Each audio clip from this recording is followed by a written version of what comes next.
Quieren un puerto en el Golfo Pérsico porque quieren controlar el petróleo del mundo. Y quieren acceso al Océano Índico. Quieren un puerto en el Mediterráneo porque quieren controlar el Mediterráneo. Y para hacer eso necesitan Israel. Y poco a poco simplemente están apoderándose del Medio Oriente. El único salvador que hay en el mundo básicamente para Israel es una Europa confederada. No podemos hacerlo, estamos demasiado lejos y quizás somos demasiado impotentes para enfrentar a Rusia. Tendrá que haber una agrupación colosal de algún recurso. Y lo que va a suceder, según los profetas, es que cuando esa confederación final de Europa se una, se levantará este gran gobernante mundial llamado el Cuerno Pequeño o el Anticristo, y este gobernante mundial vendrá al rescate de Israel y hará un tratado para proteger a Israel. Ezequiel dice que Israel estará tan seguro y se estará sintiendo tan bien por la protección ofrecida por el tratado del Anticristo, que en la profecía de Ezequiel dice que está viviendo en aldeas sin muros. En otras palabras, realmente creen que están bien protegidos. Y vamos a entrar a lo que sucede cuando Rusia viene para conquistar Israel. Eso va a venir, por cierto.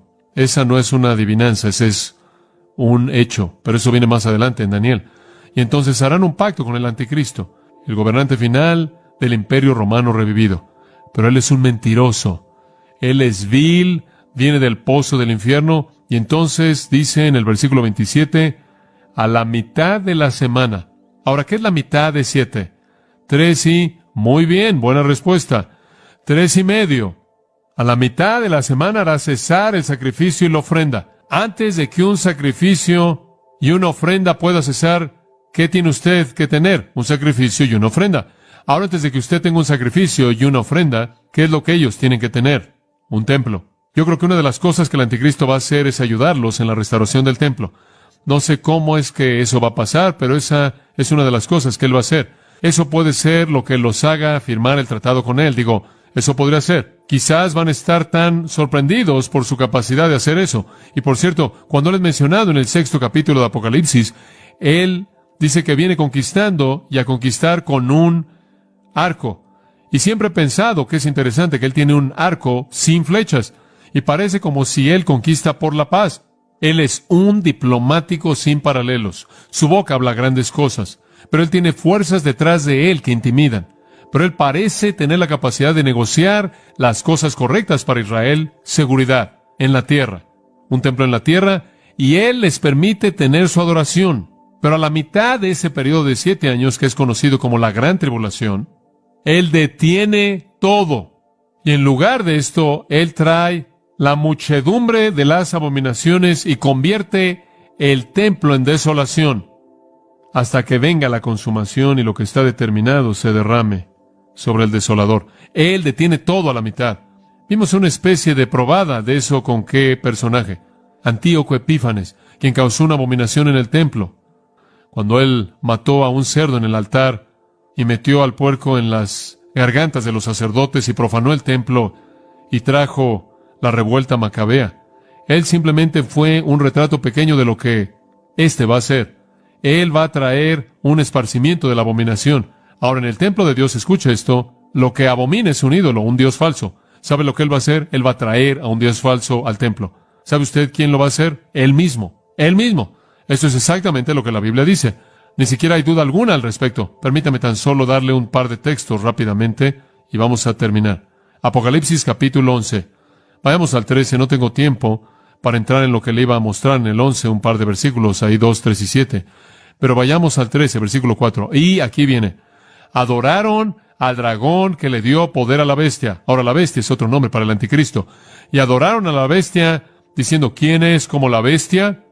Y se le dio, versículo 5, una boca hablando grandes cosas y blasfemias. Lo ve ahí está la abominación. Y se le dio poder para continuar, ¿por cuánto tiempo? 42 meses. ¿Cuánto tiempo es eso? 3.5 años. La segunda mitad de 3.5 años. Él se coloca a sí mismo en el poder. Él abre su boca. Versículo 6. Blasfema a Dios, blasfema su nombre, blasfema su tabernáculo, blasfema toda persona que mora en el cielo. Se le ha dado poder para hacer guerra con los santos, para vencerlos y demás. Y él se establece a sí mismo como el que debe ser adorado. Versículo 15. Hay una imagen de la bestia que se levanta y él debe ser adorado. Y las que no adoraban la imagen de la bestia debían ser, ¿qué? Matados. Segunda de Tesalonicenses 2 nos dice que Él se establece como Dios. Ahora, ¿sabe lo que es también interesante en esto? Un comentario. Durante el mismo periodo de 3.5 años en los que Él ha tenido un tratado con Israel, Él también ha permitido que la iglesia apóstata exista. Está la ramera de Apocalipsis 17, Él permite que eso exista, pero en ese mismo punto a la mitad, según el final del capítulo 17, Él devora a la iglesia falsa. Entonces Él devora a Israel, Él devora a la iglesia falsa, no hay nada de religión que queda más que Él, y en el verdadero estilo romano, Él se establece como la única deidad, y Él hace que el lugar entero esté desolado. Versículo 27, hasta que venga la consumación, o hasta el final, o hasta el fin, y lo que está determinado se derrame sobre el desolador. Ahora eso nos lleva al final, casi. Dice usted, ¿ese es el final? ¿Todo termina con este hombre siendo adorado? ¿Ese es el fin? Ese no es el fin. Usted olvidó el versículo 24, regrese. Este es el fin. Al final de las 70 semanas, Dios va a terminar la prevaricación y poner fin a los pecados. Y en esas dos frases usted tiene la destrucción del anticristo, ¿verdad? Tiene que ser. Y expiar la iniquidad. Y después Él va a traer la justicia perdurable. Él sella la visión y la profecía y unge al santo de los santos. Ese es el reino, ¿no es cierto? ¡Qué increíble profecía!